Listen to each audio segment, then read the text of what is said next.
श्री कृष्णा श्री कृष्णा श्री कृष्णा श्री कृष्णा।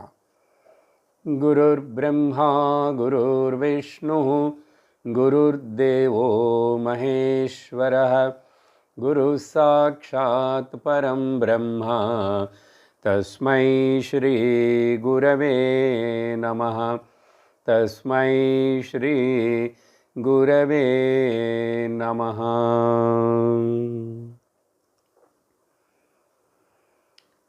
हरि ओम तत्सत्। पंचदशी 12வது அத்தியாயம் பிரம்மானந்தே ஆத்மானந்தः. இந்த அத்தியாயம் ஆரம்பத்தில் ஆச்சாரிய வித்யாரண்யர் பிருஹதாரண்யகோபனிஷத்தில் சொல்லப்பட்ட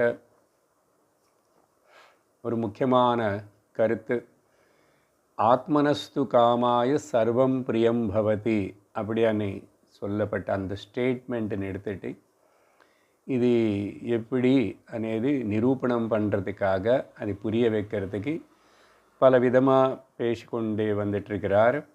நடுவில் சில ஆர்குமெண்ட்ஸ் எல்லாமே வந்துட்டுருக்கு, அதுக்கும் பதில் சொல்லி கடைசியாக கடந்த சத்சங்கத்தில் பார்க்கும்போதும் இந்த ஆத்மா மேலே இருக்கிற பிரியம்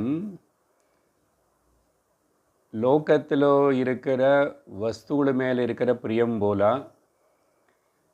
பாரியா புத்திராதிகள் மேலே இருக்கிற பிரேம போல, ஆகார பதார்த்தங்கள் போக பதார்த்தங்கள் மேலே இருக்கிற பிரேம போல இல்லை, உதாசீனமாக இருந்தால் கூட ஒரு ஆனந்தம் வருது, அப்படிப்பட்ட ஆனந்தமாக இது ஆத்ம மேலே இருக்கிற பிரேமன்னா என்ன அப்படின்னு சொல்லி கேள்வி கேட்கும்போது அதெல்லாம் பேசிட்டு கடைசியாக அந்த உதாசீனமாக இருக்கிறது అనేది கூட யாருமே அவங்கள பற்றி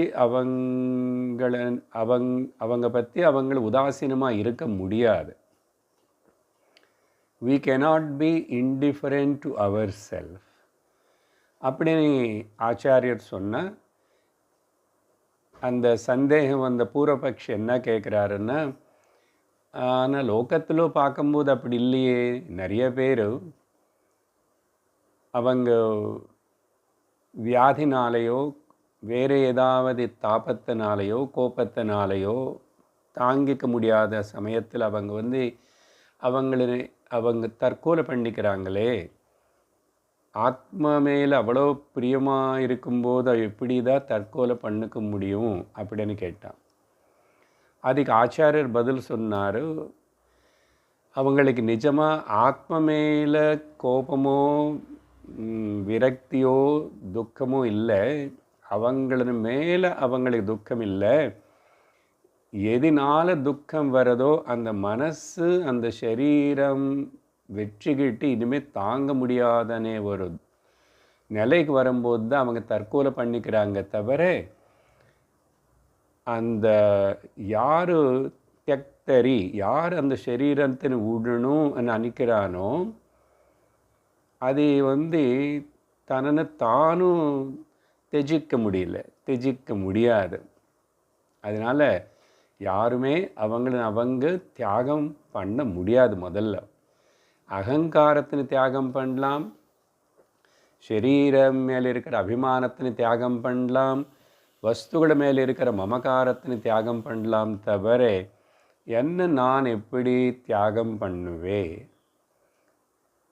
அப்போது அது சொன்னதுக்கப்புறம் 29வது ஸ்லோகத்தில் இதோட முடிவை என்ன சொன்னாருன்னா, त्यक्तुं योग्यस्य देहस्य नात्मता त्यक्तुरेव सा न त्यक्त्यर्हस्ति स द्वेषः त्याज्ये द्वेषे तु का क्षतिः.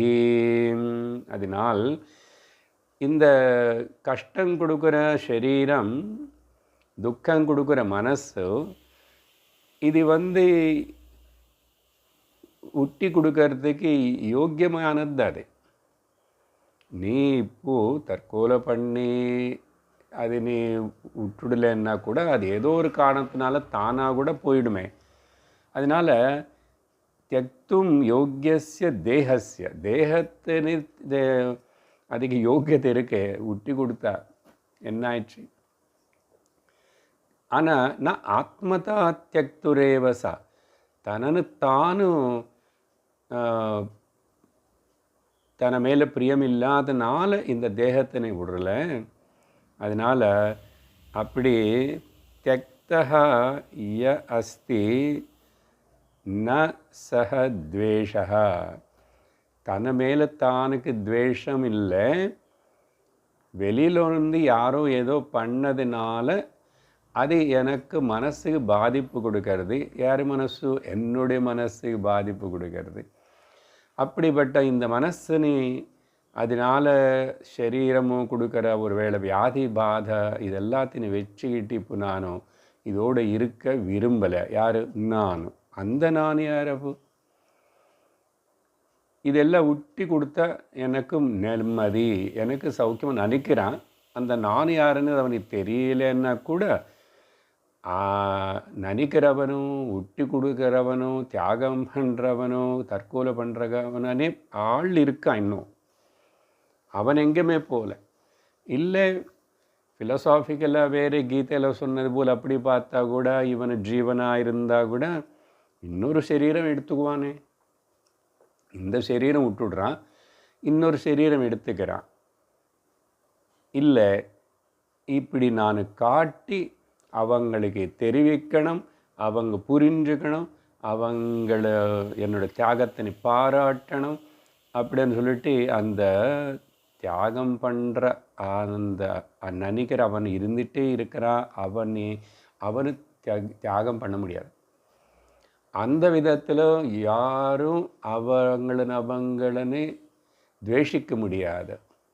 உண்மையாக சொல்லணும்னா அதனால தான் ஆத்மனஸ்து காமாய சர்வம் பிரியம் பவதி என்ன இருக்கிறது ஆத்மனால, அது தவிர இன்னொன்று இல்லாதனால. அதனால் இப்படி விட்டு கொடுக்க வேண்டியது அது விட்டு கொடுத்தா இப்போது அதில் என்ன பெரிய தவறு ப்ராப்ளம்? द्वेषे तु का त्याज्ये द्वेषे तु का क्षतिः अला द्वेषिक्कக்கூடியது கஷ்டம் கொடுக்கிறது விட்டு கொடுக்க யோக்கியம் இருக்கிறது விட்டு கொடுத்தா இப்போ அதில் என்ன நஷ்டம் இருக்கு? தற்கொலை பண்ணுறது பாப்பம், பெரிய மகா பாப்பம்னு சொல்கிறது அந்த பாயிண்ட் வேறு. பட் இங்கே லாஜிக்கலாக திங்க் பண்ணி பார்க்கும்போது இந்த கான்டெக்ஸ்டில் இப்போ பேசுகிற பேச்சுக்கு இப்படி இந்த விதமாக சரியாக புரிஞ்சுக்கணும். சரி, அப்படி சொன்னதுக்கப்புறம் இப்போது 30வது ஸ்லோகத்தில் சரி இவ்வளோ நேரம் இந்த அத்தியாயம் ஆரம்பத்திலிருந்து ஸ்ருதியில் சொன்னப்பட்ட விஷயத்தினை எடுத்துக்கிட்டு ஸ்ருதினே ஆதாரமாக வச்சுக்கிட்டு நிறைய எக்ஸ்பிளைன் பண்ணியாச்சு. சரி, இப்போது யுக்தி மூலமாக பார், லாஜிக்கலாக பார்க்கலாம். எப்படி ஆத்மா தனக்கு தானும் எல்லாருக்கும் I like my self the most అనేది என்னఅనేది இங்கே பார்த்தா தெரியும். உதாரணம் கொடுக்குறேன். ஆத்மார்த்தத்வேன சர்வத்ர பிரீதேஷாத்மா ஹ்யதி பிரியः சித்தோ யதா புத்திரமித்ராத் புத்திர பிரியதரஸ்ததா. அதனால் இவ்வளோ டிஸ்கஷன் பண்ணோம். ஸ்ருதி என்ன நிரூபிக்கணும், எதுக்காக அது சொல்லியிருக்கு பிருஹதாரண்யகத்தில்.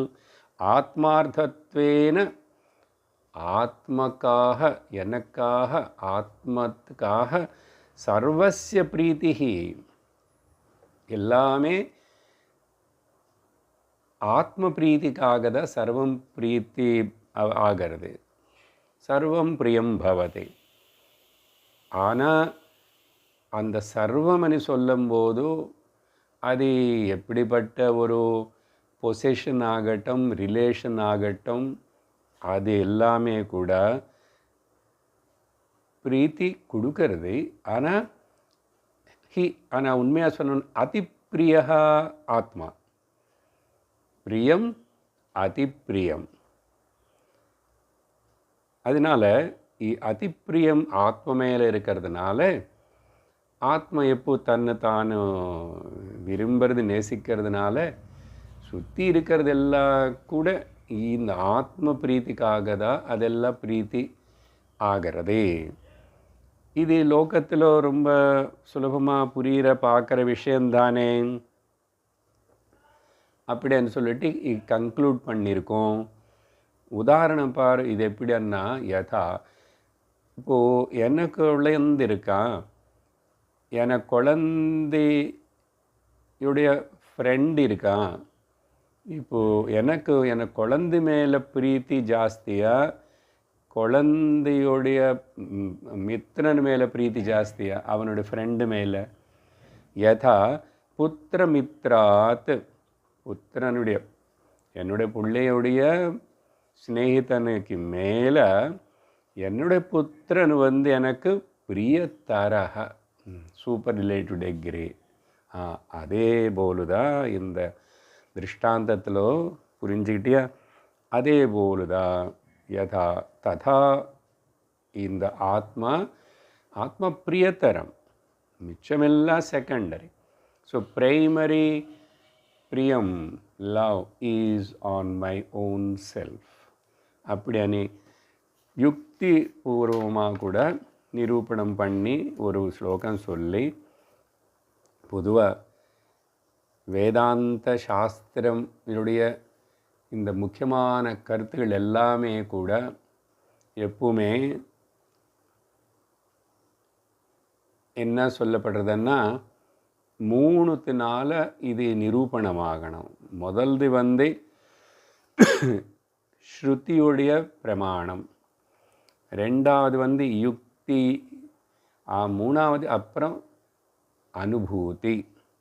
இப்போது அடுத்த ஸ்லோகத்தில் 31 அனுபூதி எடுத்துட்டு சொல்கிறார்.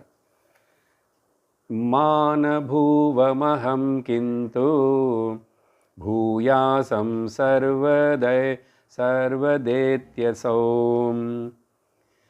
ஆஷீஹி சர்வஸ்ய திருஷ்டேதி பிரத்யக்ஷா பிரீதிராத்மனி.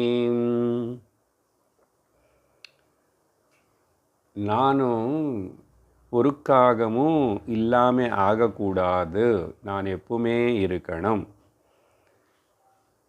அகம்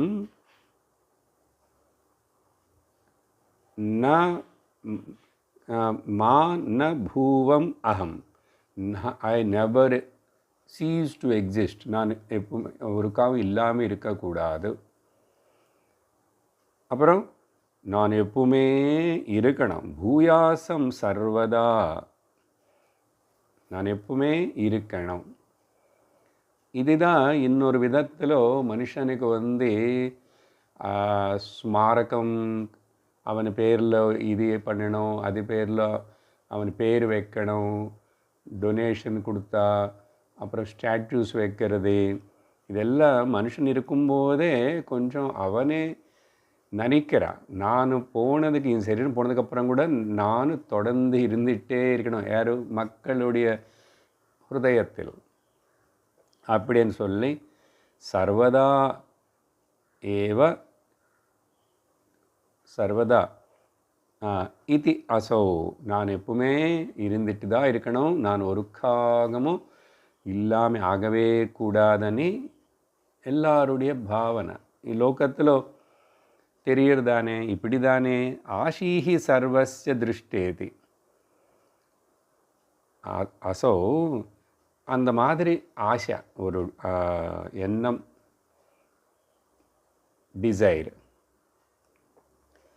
சர்வஸ்ய திருஷ்ட, இது எல்லா பீயிங்ஸ்குள்ளேயும் சின்ன பூச்சி புழு கூட நம்ம அடிக்க வந்தாவோ, அது கொஞ்சம் பயப்படுத்திட்டாவோ, அது தன்னை தானே காப்பாற்றுக்கணும்னு சொல்லிட்டு ப்ரொடெக்ட் பண்ணிக்கணும், ரக்ஷணுக்காக எல்லாமே முயற்சி பண்ணுறது. எதுவுமே இல்லாமல் ஆகணும்னு விரும்பலை. பார்த்தீங்களா? இது சகஜமாக லோகத்தில் சர்வஸ்ய திருஷ்டா எல்லா இடத்துலும் பார்க்கப்படுறது இந்த விதமாக. அதனால் ஆத்மனி பிரீதி இது பிரத்யக்ஷமாக தெரியறதே. பிரத்யக்ஷம்னா அனுபூதியில் இருக்குது. எல்லாம் பார்க்குறோம். யாருக்கு அப்படி இருக்கும்? அதனால தான்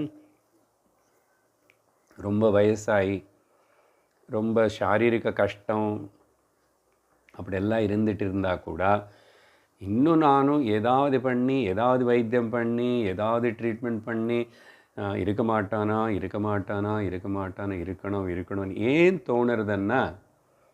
தோணுறதுன்னா நாம் எப்பவுமே இருக்கிற வஸ்துனால தான் தோணுறது.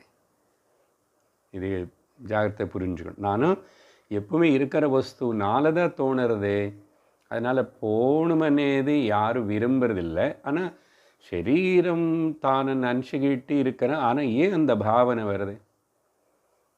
சரீரம் கொஞ்ச நாளைக்கு முன்னாடி இல்லையே, இப்போ நடுவில் வந்தது தானே. நடுவில் வந்தது நான் என்னோடதுன்னு சொல்லிக்கிட்டு எப்படி வச்சுக்க முடியும்? ஜாதஸ்ய ஹி த்ருவோ மிருத்யு த்ருவம் ஜன்ம மிருதஸ்ய ச. பிறந்தது வந்ததெல்லாம் கண்டிப்பாக இறந்து போகும். ஆனால் ஆசைப்படுறானே. என்னன்னா அந்த ஆசை என்ன தெரிவிக்கிறதுன்னா, தான் எப்பவுமே இருந்துகிட்ருக்கிற நித்திய வஸ்துவாக இருக்கிறதுனால எல்லா பிராணி ஜீவி desires to live for long and இருந்துகிட்டே இருக்கணும்னு நினைக்கிறேன். யாரும் போக விரும்ப மாட்டாங்க. இது லோகத்தில் பிரத்யட்சமாக காணப்படுற விஷயந்தானே அப்படின்னு சொல்லி அடுத்தது இப்போ 32வது ஸ்லோகத்தில் இவ்வளவு சொன்னானும் இவ்வளவு விஷயத்தினை விவரிச்சா கூட இதெல்லாமே நல்லா தான் இருக்கே. ஆனால் இது ஒத்துக்க முடியல. ஏன்னா ஸ்ருதிக்குள்ளேயே வேத சாஸ்திரத்திலேயே இன்னும் சில ஸ்டேட்மெண்ட்ஸ் பார்த்தா நீங்கள் ஒரு ஸ்டேட்மெண்ட் எடுத்துகிட்டு ஆத்மனஸ்து காமாய சர்வம் பிரியம் பவத்தின்னு சொல்கிறீங்க. அதை நான் பூர்ணமாக ஒத்துக்க முடியாது அப்படின்னு சொல்லி சில பேர் தப்பாக இன்டர்பிரேட் பண்ணி ஸ்ருதி இது கோட் பண்ணுவான்.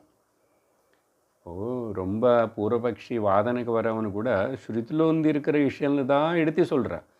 அப்படி என்ன அவனும் ஸ்ருதி படிச்சிருக்கான், கேட்டிருக்கான். இதுதான் அப்படிப்பட்ட ஸ்ருதினே வச்சுட்டு வாதனை பண்ணுறதுக்கு வந்தவங்களனே அவனுக்கு எப்படி பதில் சொல்லி அவனுடைய இன்டர்பிரிட்டேஷனில் வாதனையில் ஃபால்ஸ் ஃபேலசிஸ் என்ன இருக்குன்னு சொல்லணுமன்னா ஒரு ஆச்சாரியருக்கு ஒரு பெரிய சவால். அதனால தான் ஆச்சாரியர்கள் எவ்வளவோ சாஸ்திரத்தினை ஆழமாக படித்து சிந்தித்து அனலைஸ் பண்ணி கஷ்டிதமான ஒரு நிர்ணயத்துக்கு வந்து, அதனால் இது வந்து யாரோ நடுவில் ஒருத்தர் அதை சொன்னானே பகவத்கீதையில் அசல சொன்னான், இந்த தர்மமும் பிரம்மம் అనేది வந்து யாரும் மாற்ற முடியாது, அது என்றைக்கும் எப்பவும் மாறாது. அப்படி மாறாமல் இருக்கிற விஷயம்னால ரெண்டுமே இது தர்மம் அண்டு பிரம்மம். தர்மம்னா ஜாக்கிரதையாக புரிஞ்சுக்கணும். பகவத்கீதை கேட்குறவங்களுக்கு புரிஞ்சிருக்கும். அதேதோ சாதாரணமான அவங்களுடைய பழக்கம் அதுதான், அவங்களுடைய ஆச்சாரம் அதுதான் அப்படின்னு சொல்கிற தர்மம் இல்லை. இங்கே தர்மம்னு சொன்னால் சூரியன் வந்து வெளிச்சத்தினை கொடுப்பார், அக்னி சூடுதான் கொடுக்கும், ஜலம் ஜில்லுன்னு அப்படின்னு தான் இருக்கும். அப்படி அதோடைய தத்துவம் இருக்குது பார்த்தீங்களா, அது ஒன்றும். அது சமஷ்டி லெவல். வெஷ்டிக்கு வரும்போது இந்த சத்தியம், அஹிம்சா, அஸ்தேயம், அபரிக்கிரகம் అని சொல்கிற இந்த ரைட் காண்டக்ட் ஆர் வேல்யூஸ் இல்லை தெய்வீ சம்பத்துன்னு எது சொல்கிறோமோ அது ஒருக்காகவும் எங்கேயுமே யாருக்கையும் எப்பவுமே மாறவே மாறாது. அதிக பேர் தர்மம். அப்படிப்பட்ட அந்த தர்மத்தின் வேல்யூஸ் ரூபத்தில் நீ அனுசரிச்சுக்கிட்டே நீ பிரம்மத்தினை உணர முடியும். அதனால் தர்மம் இல்லாமல் வேல்யூஸ் இல்லாமல் ஒரு மனுஷனும் ஞானம் அடைஞ்சா பிரம்மம் தெரிஞ்சுக்கிட்டானேது எங்கேயுமே நடக்காது. அதனால எல்லாத்துக்கும் நமக்கு பரமகுரு சதாசிவனாக இருந்தாலும் அதுக்கப்புறம் நாராயணம் பத்மபுவம் வசிஷ்டம் சக்திஞ்ச தத்பராசரஞ்ச வியாசர் நமக்கு அதுக்கப்புறம் பிரமாணமாக இருக்கார். அந்த வியாசர் பிரம்மசூத்திரங்களுக்குள்ள உள்ள இந்த மாதிரி வர சந்தேகங்கள்னு ரொம்ப முக்கியமானது. ஹையஸ்ட் ப்ரையாரிட்டி டவுட்ஸு எங்கே வரதுக்கு வாய்ப்பு இருக்கு அப்படின்னு பாஹ்யத்துலேருந்து எடுக்க மாட்டான், ஸ்ருதிக்குள்ளேயே. அப்போது இங்கே அப்படி தான் இவன் யாரோ இப்படியெல்லாம் சொல்லுவாங்கன்னு ஆச்சாரியர் சில தப்பான இன்டர்பிரிட்டேஷன்ஸ் என்னன்னது அது கொஞ்சம் சொல்லுவார். இத்தியாதிபிஸ்திரிபி பிரீதோ சித்தாயாமேவமாத்மனி புத்திரபார்யாதிசேஷத்வம் ஆத்மன கைஷ்சிதீரிதம். இவ்வளவு அளவுக்கு இந்த 3 விதமாக திரிபியன்னா ஸ்ருதி பிரமாணமாகவும் யுக்தி பிரமாணமாகவும் அனுபூதி பிரமாணமாகவும் இவ்வளோ சொன்னதுக்கப்புறம் கூட இந்த ஆத்மக்கு ரொம்ப பிரியமானது அப்படின்னு சொல்லி பிரீத்தோ சித்தியாயாம் இது எஸ்டாப்ளிஷ் பண்ணி சொல்லினப்ப கூட கேட்டது பிறகு கூட கைச்சித்து சில பேர் என்ன சொல்கிறாங்க, இல்லை ஆத்ம மேலே பிரேம பிரைமரி முக்கியமானது கிடையாது, ஆத்மனா புத்திர பாரியா ஆதி சேஷத்துவம். இது இந்த ஆத்ம அணி இங்கே எது சொல்கிறோமோ இந்த ஆள் ஒருத்தர் புத்திரனுக்காக பிரியம், புத்திரனுக்கு இவர் பிரியம், இவர்னால் ஆக வேண்டியது புத்திரனுக்கு இருக்கே பாரியக்கு இருக்கு. அதனால இவங்க யாருக்கு உதவியாகவும் யாருக்கு பிரியம் அவராக இருக்காரோ புத்திரனும் பாரியா ஏதாவது ஆகட்டும், அப்போது அதுதான் முக்கியமான ஆத்மா பிரியம் தவிர ஒருத்தர் மேல் அவனுக்கே பிரியம்னு சொல்கிற இது ஏற்றுக்க முடியலையே அப்படின்னு சில பேர் சொல்லுவாங்க. ஈரிதம் யார் அது எங்கேருந்து எடுத்து சொல்கிறான்? ஏன்னா அவனுக்கு கான்ட்ரடிக்ஷன் வந்துச்சு, சாஸ்திரத்திலே ஸ்ருதிலேயே இப்படி சொல்லப்பட்டிருக்கேன். இவனோட உத்தேசம் என்னென்ன இப்போது, அதனால் அந்த புத்திரனோ பாரியாவோ அவங்களத பிரைமரி ஆத்மா. யார் அந்த பாரியாவுக்கு புத்திரக்கு ஆனந்தம்னு பிரியத்தினை கொடுக்குறானோ அவன் செகண்டரி ஆத்மா. அதனால் அந்த பிரைமரி லவ் அங்கே இருக்க, இது செகண்டரி லவ் தான் அப்படின்னு சொல்லிட்டு அந்த விஷயத்தினை அனலைஸ் பண்ணினவன் சொல்லி மேலே சில சொன்ன அவள் யார் இவங்க எல்லாம் இப்போ பூர்வபக்ஷி சொல்கிறது போல் நம்ம எடுத்துக்கணும். இந்த மாதிரி அவங்களும் சில உபனிஷத்துகளுக்குள்ளே சொல்லப்பட்ட கருத்துன்னு நீங்கள் பிருதாரண்யகம்னு கோட் பண்ணி ஒரே விஷயம் வச்சுக்கிட்டு இவ்வளோ பேசுகிறீங்க. ஆனால் வேறு உபனிஷத்தில் இப்படி இருக்கு என்ன, இதுதான் என்னது கௌசீதகி உபனிஷத்து, அப்புறம் ஐத்திரேய உபனிஷத்து, இந்த ரெண்டுத்துலேயும் இன்னும் கூட வேறு எங்காவது இருக்கலாம். இப்படி சொல்லப்பட்டிருக்கேன்னு 33வது ஸ்லோகத்தில் பாருங்கோ. ஏதத்விவக்ஷயா புத்ரே முக்கியாத்மத்வம் ஸ்ருதீரிதம் ஆத்மா வை புத்திரநாமேதி தச்சோபனிஷதி ஸ்புடம். இது இந்த விதமாக இது சொல்ல விரும்பி ஏதே புத்திர பாரியாதி அவங்களத பிரைமரி பிரியமானவங்கள் முக்கியாத்மா அப்போ இந்த பிரியம் கொடுக்குற இவன் வந்து செகண்டரி ஆத்மா இல்லை செகண்டரி லவ் அப்படின்னு சொல்லி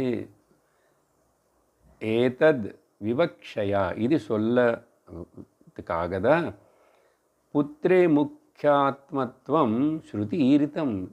உபனிஷத்து ஸ்ருதி పుత్రునుడియ శృతి అన్న వేద పూర్వభాగంలో కర్మకాండలో சொன்னா ஓகே, தட் இஸ் டிஃபரெண்ட். இவன் வந்து உபனிஷத்து வேதாந்தத்திலே இப்படி சொல்லப்பட்டிருக்கேன்னு கோட் பண்ணுறான். ஸ்ருதி இப்படி சொல்லியிருக்கே, என்ன சொல்லியிருக்கே? ஆத்மாவை புத்திரநாமே தே, ஆத்மாவை புத்திரநாமாசீத் అని இருக்கும் ஒரிஜினலில். அதே சொல்கிறார். அப்படின்னா புத்திரனுக்கு பேரு ஆத்மா, அவன் ஆத்மா. அப்போது அந்த ஆத்மாவுக்கு பிரியமாக இருக்கிற நீ ஆத்மா இல்லை, நீ செகண்டரி. ஆத்மாவை புத்திர நாம, புத்திரன்னு யாரு? ஆத்மா அப்படின்னு சொல்லியிருக்குது. அது மட்டும் இல்லை, ததஹாச்ச உபனிஷத்து வேறு இடத்துல கூட ஸ்புட்டமாக சொல்லியிருக்காமா. ஆமாம், இது பார்க்குறதுக்கு ஸ்புட்டமாக தான் இருக்குல்ல. புத்திர அனே நாமம் வந்து ஆத்மாதாதே அனே. அப்போது அந்த புத்திரனு நீ அது ஒன்று சொல்லி நிறுத்திட்டால் புரியாது, போவான் மேலேக்கு இன்னும் அடுத்தடுத்த கொட்டேஷன்ஸில். புரிஞ்சுதா? ஸோ இது வந்து கௌசீதகி உபனிஷத்தில் ஆத்மாவை புத்திரநாமாசீத் అని கோட் பண்ண. அடுத்த ஸ்லோகத்தில் இது நேராக ஐத்திரி உபனிஷத்தில் இதோடைய அர்த்தத்தோட கூடியிருக்கிற மந்திரங்கள் இருக்கு. சோஸ்யாயமாத்மா புண்ணியேப்யஹ கர்மப்ய பிரதிதீயதே அதாஸ்தே தர ஆத்மாயம் கிருதகிருத்ய பிரமீயதே. இந்த ஸ்லோகத்துடைய அர்த்தம் என்னன்னா, இந்த அப்பா தகப்பனார் யார் இருக்காரோ அவர் வந்து என்ன பண்ணுறாரு? சக அயம், அந்த புத்திரனும் இருக்கான் பார்த்தீங்களா, இந்த தகப்பனார் ஒரு ஆளுக்கு, அவர் வந்து அதுதான் ஆத்மா, அந்த சன்னு தான் ஆத்மா. அதனால தான் அந்த புத்திரன் வச்சுட்டு மகன் வச்சுட்டு தான் அந்த பர்பஸுக்கு தான் குழந்தைக்கு அவனை தயார் பண்ணுறான். இந்த அப்பா எப்படி தயார் பண்ணுறான்? எதுக்கு தயார் பண்ணுறான்? அவனை சரியாக வேதங்களை சொன்ன விஷயங்கள் சொல்லி அதை படிக்க வச்சு பிரதிதீயத்தேன்னா அவனை ஆதரைஸ்டு பண்ணுறான். அவனுக்கு பவர் ஆஃப் அட்டார்னி கொடுத்தது போல் ஆதரைஸ் பண்ணுறான். இதில் புண்ணியங்கள் செஞ்சு அவனும் அந்த புண்ணியங்கள் மூலமாக, அந்த புண்ணிய கர்மங்கள் மூலமாக ரிச்சுவல்ஸ், புண்ணியத்துக்காக கர்மங்கள் ரிச்சுவல்ஸ் அதை செய்யணும்னு சொல்லி குழந்தைன்னு தயார் பண்ணுவான், ஆதரைஸ்டு. அதுக்கப்புறம் அத அஸ்ய அயம், இந்த அப்பா தகப்பனார்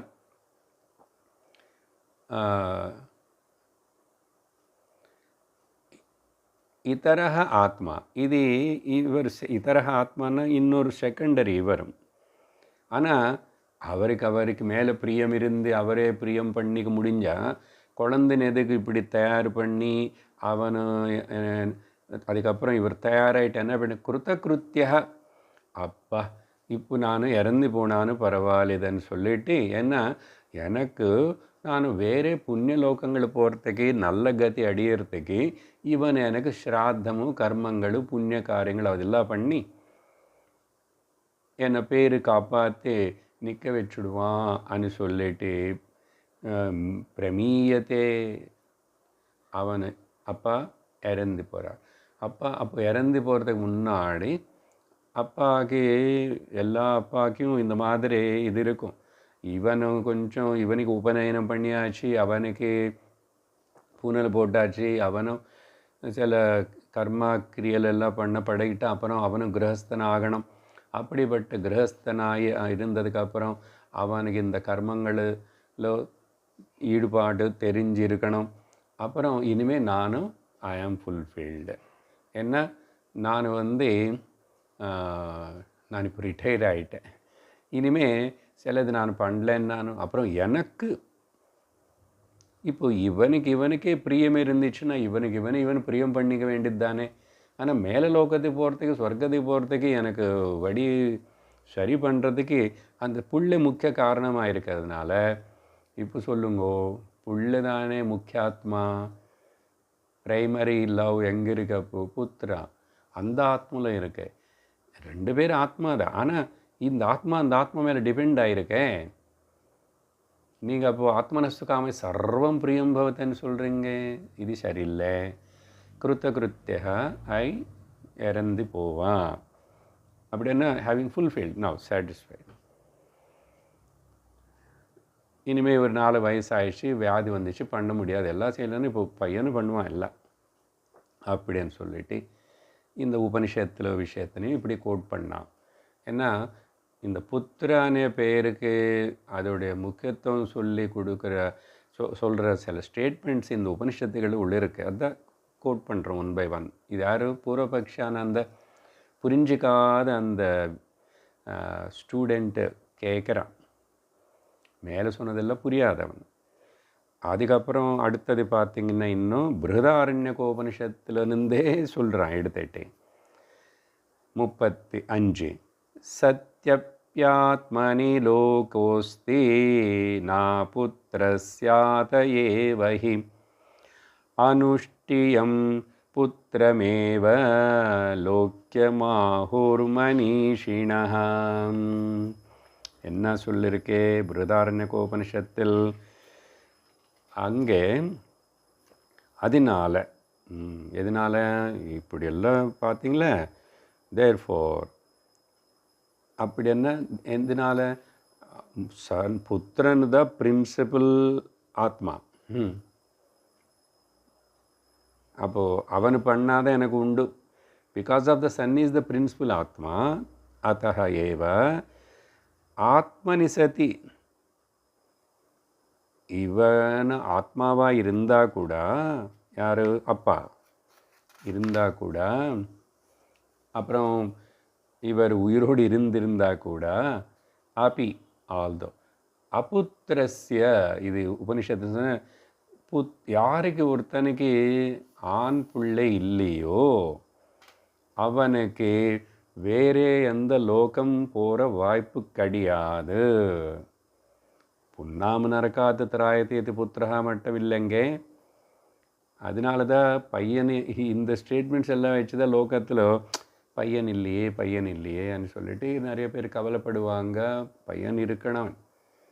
ராஜாக்கள் ராஜ்யபரணத்துக்காக பையன் இருக்கணும் மட்டும் இல்லை, சகஜமாகவே எல்லாம் இருக்குது. ஏன்னா சில இந்த கர்மங்கள் கிரியைகள் எல்லாம் பண்ணுறதுக்கு வாரசன்னு சொல்கிறோம். பணத்துக்காக மட்டுமே இல்லை, பணத்துக்கு கூட சொல்கிறேன், அப்புறம் அதையும் சொல்லுவார் லௌகிகமாக பார்த்தா கூடானே.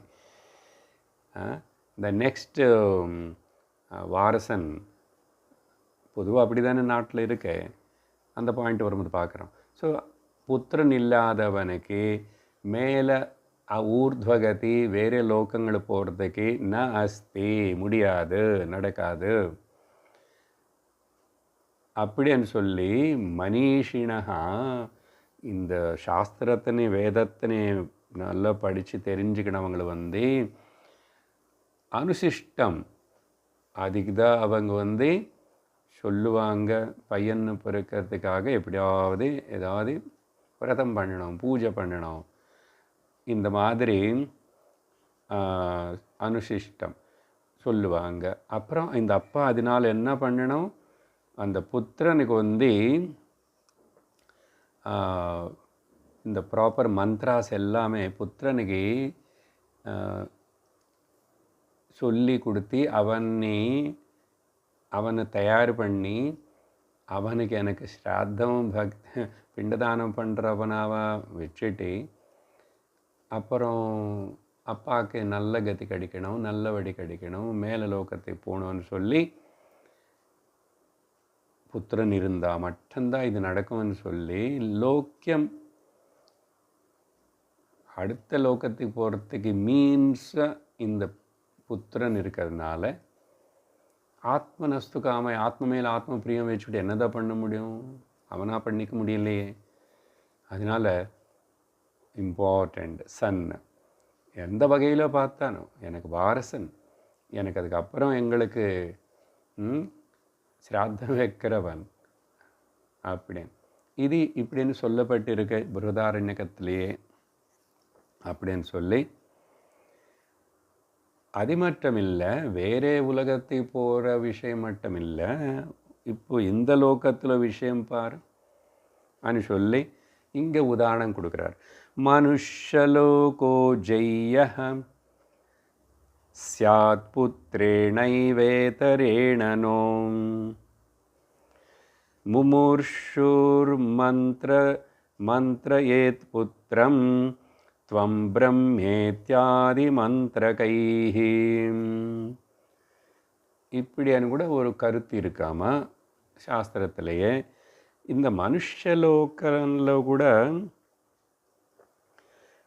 புத்திரன் இருந்தாதான் நம்ம இங்கே நல்ல ஒரு விஷயங்களை சாதிக்க முடியும். அப்படின்னா ஒருவேளை திரும்பி பூலோகத்தில் பிறக்கணும்னு அர்த்தம். இங்கே சப்போஸ் மேலே லோகம் பற்றி விட்டுடுங்கோ, திரும்பி பூலோகத்துக்கு இங்கே த வேர்ல்ட் ஆஃப் தி மோர்டல்ஸ் இங்கே பிறக்கணும்னா கூட அதுக்கு பயந்தா காரணம், வேறு எந்த இன்னொரு வழி கிடையாது. அதனால தான் அந்த இறந்து போகிற அப்பாவாமா அந்த பையனை அந்த டைமில் கூப்பிட்டுட்டு அவனுக்கு ஒரு இனிஷியேஷனு கொடுத்து ஒரு மந்திரம் சொல்லுவாராமா. அப்படி எங்கே யாருமே சொல்கிற மாதிரி தெரியல, சாஸ்திரத்தில் இருக்க இவன் கோட் பண்ணுறான். என்னன்னா அவர் என்ன சொல்லணும், துவம் பிரம்மா இத்தியாதி மந்திரகைஹி புத்திரம் மந்திரயேத். அந்த பையனுக்கு நீ ஆத்மா, நீ பிரம்மம் அன்னு சொல்லி, இதேதோ மகாவாக்கிய உபதேசம் போல் இருக்கேன்னு சொன்னால் மகாவாக்கிய ஞானத்துக்காக இல்லை, இவர் உபதேசம் பண்ணுறது கூட நீ அப்படி அன்னு சொல்லி இது ஒரு சாஸ்திரத்தில் இருந்திருக்கும் ஒரு இடத்துல அது சொல்கிறார். இப்படி யூ ஆர் பிரம்மன். குரு இல்லைன்னா ஸ்வேதகேதுக்கு அவன் அப்பா டீச் பண்ண மாதிரி ஸ்வேதகேதோ தத்துவமசி யூ ஆர் தட் பிரம்மன்னு சொல்கிற அந்த அர்த்தத்தில் இல்லாமங்க. அப்படின்னா பிரம்மன்னு சொன்ன இங்கே என்னன்னா அர்த்தம், நீ யக்ஞஸ்வரூபம். அதனால அண்ட் யக்ஞஸ்வரூபந்தான் இந்த உலகம். நீ அந்த யக்ஞஸ்வரூபம்னு சொல்லி யக்ஞ யாகங்கள் விடாமல் கர்மங்களை விடாமல் நீங்கள் அப்படி செஞ்சிட்டே இருந்தால் உன்னால் நான் திரும்பி மேலலோகத்துக்கு போக முடியலன்னா கூட ஒருவேளை நான் அட்லீஸ்ட் இந்த லோகத்திலாவது பிறப்பேனே அப்படின்னு சொல்லி அவர் அந்த மந்திரம் சொல்கிறாராமா.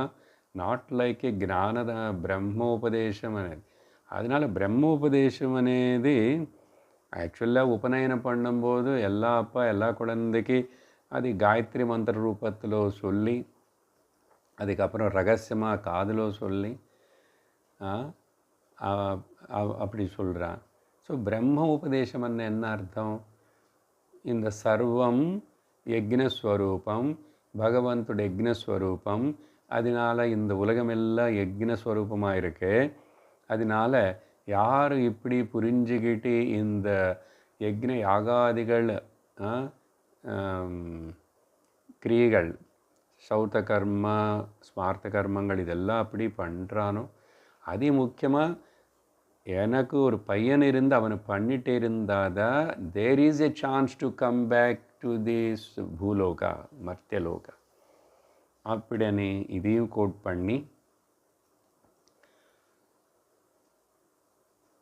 நீ அது அப்படின்னு சொல்லி நீதா பிரம்மம், நீதா யக்னம், நீதா லோகம் అని அப்படி மந்திரங்கள் சொல்லணுமா பையனுக்கு. சரி, இவ்வளவு உபனிஷத்துகள் கொட்டேஷன்ஸ் எல்லாம் சொன்னதுக்கப்புறம் இந்த பாயிண்ட்னு இந்த ஸ்டூடெண்ட் இன்னும் சொல்லி இந்த பாயிண்ட்னு ப்ரூவ் பண்ணுறதுக்காக, இன்னும் ஆர்கியூ பண்ணுறதுக்காக இந்த இப்போதான் ఇది స్క్రిప్చర్స్లో శృతిలో మాత్రమే சொன்னதில்லை, லோகத்திலோ கூட இந்த வரலி மேட்டர்ஸில் இங்கே பார்த்தா கூட புத்திரனுக்கு தானே முக்கியத்துவம் கொடுக்கப்பட்டிருக்கு. நான் சொன்னானே கொஞ்ச நேரத்துக்கு முன்னாடி, அது பாயிண்ட் வரும் இங்கே 37வது ஸ்லோகத்தில்.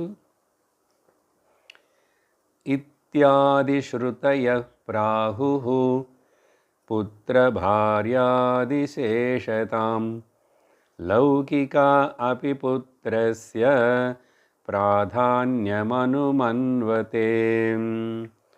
இந்த விதமாக இத்தனை ஸ்ருதிகளுக்குள்ள இந்த புத்திரனுடைய முக்கியத்துவம் இவ்வளோ சொன்னதுனால அந்த புத்திரனு மேலே பிரேம அவனை வளர்த்தி அவனை நல்லா வர வச்சு படிக்க வச்சு செஞ்சு தெரிய வச்சு, அப்போது ஆத்மா மேலே பிரேமம் எங்கே இருக்குது? அந்த புத்திரன் தான் பிரைமரி ஆத்மா, அங்கே தான் பிரியம் இருக்குது అని எல்லாம் சொன்னதுக்கப்புறம் அங்கே புத்திரான்னு பாரியான்னு சேர்த்துக்கிறேன். ஏன்னா இவர் கொஞ்சம் ஆரோக்கியம் சரியாக இருந்து நல்லா இருக்கிற வரைக்கும் இவர் பாரிய கூட இருந்தால் தான் இவர் கர்மகாண்டே செய்ய முடியும்.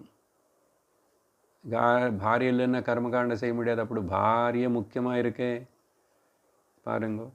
என்னுடைய உன்னதிக்கு, என்னுடைய கர்மங்களுக்கு நல்ல பலன் கிடைக்கிறதுக்கு நான் கர்மம் செய்யணும்னு எனக்கு பாரி இருக்கணும். சரி, அது ஒரு பக்கம். ஆனால் லோகத்தில் பாருங்க, சாதாரணமாக புத்திரனுக்கு தான் பிராதான்யத்தம் கொடுக்கப்பட்டிருக்கு பாருங்க. எங்கேயாவது பிராதான்யம் அனுமன்வதே அது ஒத்துக்கப்பட்டிருக்கு, ஏற்றுக்கப்பட்டிருக்கு, அதுதான் பழக்கமாக இருக்கு அப்படின்னு சொல்லி சொல்கிறார். இதில் நம்ம என்ன புரிஞ்சுக்கணும் பாருங்கோ. இப்போ கூட கவர்மெண்ட் இப்போ ரூல்ஸ் என்ன கொண்டு வந்ததோ, யார் பாட்டி அனுசரிக்கிறாங்களோ அதெல்லாம் தெரியல. ப்ராப்பர்ட்டி ரைட்ஸு, அப்புறம் அப்பானை வச்சுக்கிட்டு பார்க்கறது, இதெல்லாமே கூட பொண்ணு கல்யாணமாகி இன்னொரு ஆணுக்கிட்ட போய் பத்னியாக இருந்து அந்த குடும்பத்தில் அங்கே அவளுக்கு கஷ்டப்படுறான்.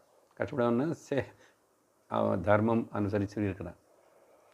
ஸோ இப்போ இந்த எங்கள் அம்மாவுக்கு வயசாகி உடம்பு முடியாத அப்படி ஆகும்போது பையன்தானே வச்சுக்கிட்டு காப்பாற்றி பண்ணுறான். இப்போ இல்லைங்க, இப்போ எல்லாம் உலகம் மாறிடுச்சு. பொதுவாக ஸோ பையனு தான் பொண்ணு எவ்வளோ அப்பப்போ உதவி பண்ணி எதாவது செஞ்சால் கூட பையனை பார்த்துக்கிற அளவுக்கு முழுசா. ஏன்னா பையனுன்னா அப்பா கூட இருக்கணும் அப்படின்னு. ஸோ லோகத்தில் பார்த்தா அப்படி. அதனால் ப்ராப்பர்ட்டி ரைட்ஸ் அது எல்லாமே கூட அதுக்கப்புறம் ஆட்டோமேட்டிக்காக பையனுக்கு போகிறது. வீல் ஏதுனானு எதுலைன்னானு. பட் இப்போ மாடர்ன் ரூல்ஸ் ஏதாவது பெண்களுக்கு கூட ரைட் இருக்குன்னு ஏதாவது கொண்டு வந்தாங்களே எனக்கு தெரியல. பட் ஜெனரல்லி இருந்தால் கூட யார் அது இம்ப்ளிமெண்ட் பண்ணுற போல் தெரியல. பண்ணி கொடுக்கணும், நம்ம கூட பிறந்தவள் தானே அப்படின்னு அந்த விஷால பாவனை இருக்கணும். முதல்ல அப்பா அம்மா கூட அந்த அளவுக்கு பொண்ணுக்கு அதுக்கப்புறம் முக்கியத்துவம் கொடுக்க மாட்டாங்க. ஏன்னா இப்போது இருந்து பார்த்துக்கிட்டு கடைசி வரைக்கும் நம்மளை கரையேற்றது இந்த பையன்தானே அப்படின்னு சொல்லி அவனுக்கே கொடுப்பான். சரியா? சரி, இப்போ இந்த டாபிக் இந்த ஆர்குமெண்ட்டுன்னு கன்க்ளூட் பண்ணுறான். எப்படி? ஸ்வஸ்மின் மிருதேபி புத்ராதிஹி ஜீவேத்வித்தாதினா யதா ததைவ யத்ர யத்னம் குருதே முக்யா புத்ராதயஸ்ததஹ. அதனால நானும் இவ்வளவு ஸ்ருதியிலோ உபனிஷத்தையோட கொட்டேஷன்ஸ் எல்லாம் சொல்லிட்டு எப்படி ஒரு மகன் எவ்வளோ இம்பார்ட்டண்ட்டானு புத்திரன் சொன்னா ஸ்வஸ்மின் முருத்தே அப்படி ஒருத்தனை அவனுடைய மரணம் சமீபிச்சு வந்துட்டு இருக்கும்போது கூட புத்திர ஆதிஹி வித்த ஆதினா என்னுடைய பையனும் அப்புறம் என்னுடைய வெல்த் என்னுடைய சொத்து எல்லாமே யதா ஜீவேத்த.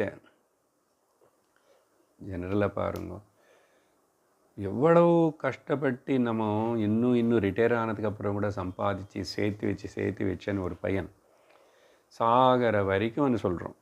அதுக்கப்புறம் கூட அவங்க குழந்தைಗಳನ್ನು பார்த்துக்கிறதுக்கு, அவங்களுக்கு ஹெல்ப் பண்ணுறதுக்கு, அவங்க வேலைக்கு போனாலும் வீடுன்னு பார்த்துக்கிட்டு காவலிக்காரனு போல் தப்பில்லை. ஆனால் ரொம்ப அதிலேயே என்னுடைய பணமெல்லாம் என்னோட பையனுக்காக தானே எல்லாம் சமைட்டேன். அவனு சுகமாக இருக்கணும். அவனு யதா ஜீவேத் அதுக்காக தானே. இல்லைன்னு எதுக்கு இவ்வளோ உடைக்கணும், இவ்வளோ பாடுபட்டு சில வாட்டி சரியாக பேரண்ட்ஸ் சாப்பிடாம பசங்களுக்கே குழந்தைகளுக்கே கொடுத்துட்ருப்பாங்க. பெருசானதுக்கப்புறம் சின்ன வயசில் இன்னும் அவங்களுக்கு வசதி கொடுக்கணும், அவங்களுக்கு வசதி பண்ணணும் சொல்லி இவங்க வாழும்போதும் அந்த அளவுக்கு வசதி இல்லாமல் இருந்தால் கூட இப்போது பையனுக்கு முக்கியம். அதனால் அவனை சேர்த்து வைக்கணும், ஒரு வீடு வாங்கி வைக்கணும், இன்னொரு நிலம் வாங்கி வைக்கணும் இப்படின்னு சொல்லிட்டு அந்த பர்பஸுக்குனால தானே ஏவ யத்னம் குருத்தே நிறைய எஃபர்ட்ஸ் போட்டு கஷ்டப்பட்டு செய்கிறான். அதனால இது எல்லாம் என்ன நிரூபணம் பண்ணுறதுன்னா புத்திராதயா முக்கியாக, குழந்தைகளும் அதில் முக்கியமாக புத்திரனும் இதெல்லாம் பாரியா இவங்களெல்லாம் ரொம்ப முக்கியம். அதனால் அந்த ப்ரைமரி லவ் ஆத்மா அங்கே இருக்கு. இவனும் அவங்கள மேலே ஆதாரப்பட்டு இருக்கிறான். அதனால் இவன் செகண்டரி ஆத்மா, செகண்டரி லவ் தான். ஆத்மனஸ்து காமாய பிரியம் பவதி అనేది ஒத்துக்க முடியல, தப்பு நீங்கள் சொல்கிறதெல்லாம் அப்படின்னு சொன்னான். ஸோ குரு இவ்வளோ நேரம் அவன் சொன்னதெல்லாம் பொறுமையாக கேட்டுட்டு இப்போ அவனுக்கு பதில் கொடுக்கணுமே. சிஷ்யனும் இவன் பூர்வபக்ஷம் இவ்வளோ கோட் பண்ணி இவ்வளோ சொன்னால் குரு என்ன சும்மாவா?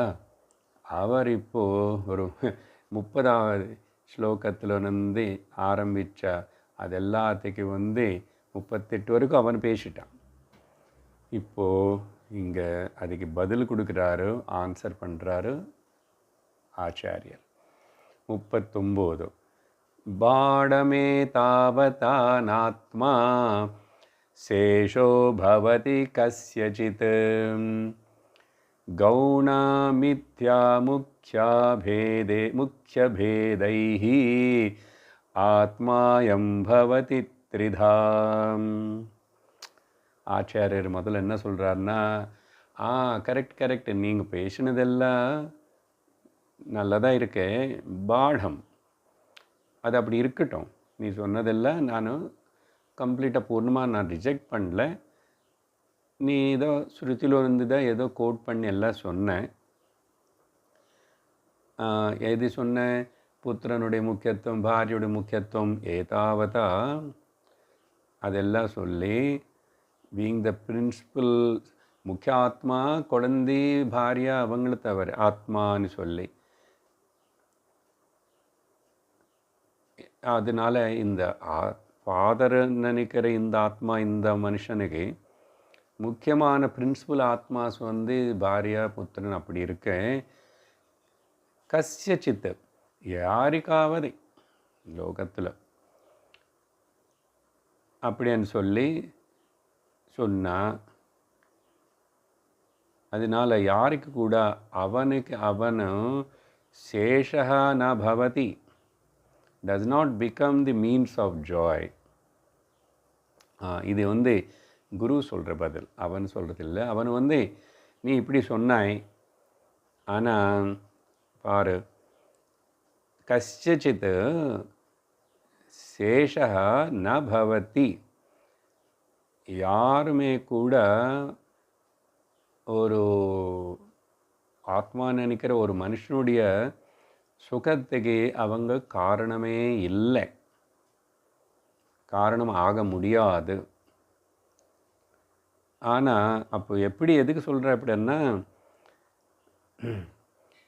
இது எல்லாம் எப்போ செல்லும், ஸ்ருதி எதுக்கு எந்த கான்டெக்ஸ்டில் சொல்லியிருக்கே அதெல்லாம் நீ பார்த்தியோ, அந்த கான்டெக்ஸ்ட்டுக்கு தகுந்த போல் எப்போ ரிலேட்டிவ் கான்டெக்ஸ்ட், வியாபகாரிகமான உலகம் விஷயம் அனாத்மா பற்றி பேசும்போதும் இந்த உலகம் அப்பா பையனு இதெல்லாமே கூட அதுக்காக சொல்லப்பட்டது. அந்த கான்டெக்ஸ்டில் அது நீ பேசினது கரெக்டு தான், சரியா? இந்த உலகంలో ஜென்மிக்கிறது, அடுத்த லோகத்தில் ஜென்மிக்கிறது நீ பேசினியே, இதெல்லாம் ரிலேட்டிவ் ஸ்டாண்ட் பாயிண்டில் ஓகே. ஆனால் இதெல்லாத்துக்கு பாரமார்த்திகமான ஸ்டாண்ட் பாயிண்ட், சரியா? இப்போ வரைக்கும் நீ சொன்னதே ரிலேட்டிவ் ஸ்டாண்ட் பாயிண்ட் கரெக்டு தான். அந்த நீ நம்ம அப்சர்வ் பண்ணி பார்த்தா பாரமார்த்திக திருஷ்டி, பாரமார்த்திக சத்தியம் అనేది ஒன்று இருக்குல்ல, அது நம்ம அப்சர்வ் பண்ணி பார்த்தா என்ன புரிஞ்சுக்கணும், ஆத்மா வந்து 3 விதமாக 3 சந்தர்ப்பங்களுக்குள்ள சாஸ்திரம் பேசும். என்னதுன்னா 3 வகையான ஆத்மகள். என்னதுன்னு சொன்னால் கவுண ஆத்மா, அப்புறம் மித்யாத்மா அண்ட் முக்கிய ஆத்மா. 3த்துலையும் ஆத்மான்னு பேசுகிறோம், கூப்பிடுறோம். ஆனால் பேதம் இருக்கே எப்படி, அதான் relative stand point, absolute stand point, and in between what to say ప్రాతిభాసిక. అదర్వైజ్ అందుకనే సత్యం 3 అని పేసురం இல்லையா శాస్త్రం వేదాంతం కేకపోదు. వ్యావహారిక సత్యం, ప్రాతిభాసిక సత్యం అండ్ பாரமார்த்திக சத்தியம் அப்படின்னு சொன்னால் 3 சத்தியங்கள் இருக்கான்னு சொல்கிறதுக்காக இல்லை.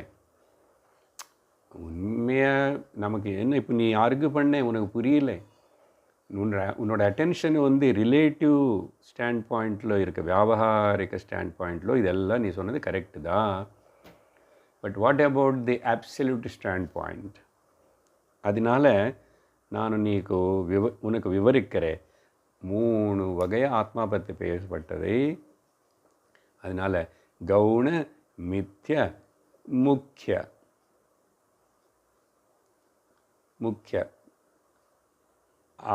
இந்த விதமாக ஆத்மா, அயம் ஆத்மா த்ரிதா பேதைஹி பவதி. அந்த பேதத்தினால ஆத்மா 3 பேசப்படுறது. 3 முதல்ல விசாரணை பண்ணணும் அப்படின்னு சொல்லி சொன்னதுக்கப்புறம் இப்போது 40வது ஸ்லோகத்தில் இந்த கவுணாத்மா, இந்த கவுணாத்மாவுக்கு இங்கிலீஷில் சொல்லணும்னா செகண்டரி ஆத்மா. நீ அப்படி தானே அந்த அப்பான்னு செகண்டரின்னு சொன்ன, அந்த பிள்ளைன்னு பிரைமரின்னு சொன்ன. இந்த கவுணாத்மா செகண்டரி ஆத்மா வந்து இப்போ 40வது ஸ்லோகத்தில் விவரிக்கிறாரு. ஜஸ்ட் ஸ்டார்ட் பண்ணி நம்ம பார்க்கலாம் கொஞ்சம். ஒரு ஸ்லோகத்தில் அடுத்த 3 ஸ்லோகம் கூட ஒரு ஆத்மா, கவுணாத்மா, மித்யாத்மா, முக்கியாத்மா பற்றி பேசுவார். தேவதத்தஸ்து சிம்ஹோயம் இத்யைக்யம் கவுணமேதயோஹ பேதஸ்ய பாசமானத்வாத் புத்ராதேராத்மதா ததா. ஆச்சாரியர் ஒரு உதாரணம் கொடுக்குறார். ஒரு மனுஷன் இருக்கான், அவன் பேர் தேவதத்தா. இது வேதாந்தத்தில் காமனாக யூஸ் பண்ணுற சம் டெர்மினாலஜி, விஷ்ணு தத்த தேவதத்தா.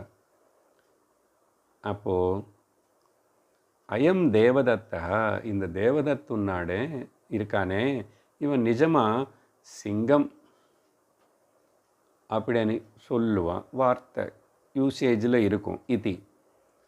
அப்படின்னு சொல்லும் போதும் இதில் ஏதையோகோ, இந்த ரெண்டுத்தில் தேவதத்தா அண்ட் சிங்கம்,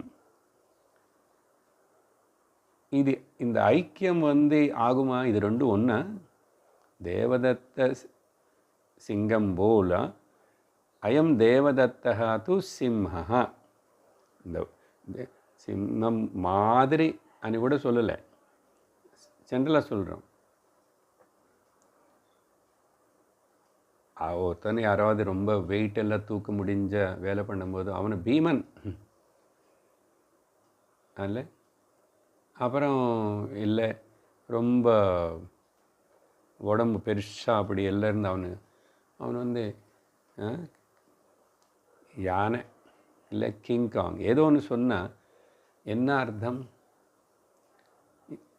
அந்த ஒன்னஸ் ரெண்டு கரெக்டாக அது ஒன்றும் ஆக முடியாது. ஆனால் கம்பேர் பண்ணி சொல்கிறோம் அது கவுனம். ஏன்னா செகண்டரி தான். அப்படின்னா இவனு சிங்கம் போல் கொஞ்சம் தைரியம் இருக்கிறவனு பலம் இருக்கிறவனு அப்படின்னு அது சொல்கிறதுக்கு, அதே தவிர இவன் என்ன சிங்கம் போல் கத்துவான்னு என்ன கவுனம், இது செகண்டரி. அந்த பேதத்தினால அது செகண்டரியாக தான் ஆகும்.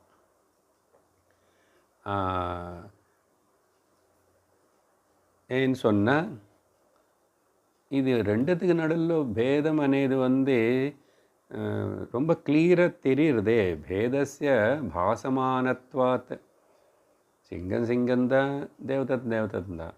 ஆனால் ஒரு சிமிலி அப்படி சொன்னதுனால, கம்பேர் பண்ணதுனால ரெண்டும் ஒன்றாகதில்லை. அதே போல் தான் இந்த ஆத்மா விஷயத்தில் கூட